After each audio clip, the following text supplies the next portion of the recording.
બગસરા સામૂહિક આરોગ્ય કેન્દ્રમાં છેલ્લા 1 વર્ષથી રાહ જોવાયેલા ડાયાલિસિસ કેન્દ્રનો પ્રારંભ આવતીકાલે સવારે 10 કલાકે થશે. ધારાસભ્ય જેવી કાકડિયા અને જિલ્લા ભાજપ પ્રમુખ અતુલ કાનાણીના હસ્તે આ કેન્દ્ર ખુલ્લું મૂકવામાં આવશે. આ સેવા શરૂ થવાથી કિડનીના દર્દીઓએ હવે ડાયાલિસિસ માટે અમરેલી કે કુંકાવાવ ધક્કા ખાવા નહીં પડે.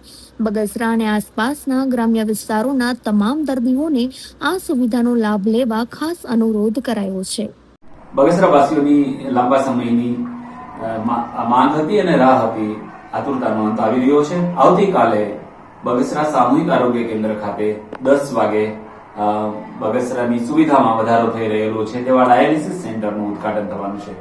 ધારી બગસરા વિસ્તારના માનનીય ધારાસભ્ય શ્રી જેવી કાકડિયા સાહેબ અને જિલ્લા ભારતીય જનતા પાર્ટીના અધ્યક્ષ શ્રી અતુલભાઈ કાનાણીની ઉપસ્થિતિમાં બગસરાને એક સુંદર મજાનું ડાયાલિસિસ સેન્ટર મળવા જઈ રહ્યું છે. ત્યારે નગરજનોને પણ અપીલ કરવામાં આવી રહી છે કે કિડનીને લગતા રોગો માટે જ્યારે ડાયાલિસિસની જરૂરિયાત પડે ત્યારે હવે બગસરા સામૂહિક આરોગ્ય કેન્દ્રનું અવશ્ય મુલાકાત લો અને આ સરકારી સુવિધાનો આપ લાભ લો તેવી વિનંતી છે.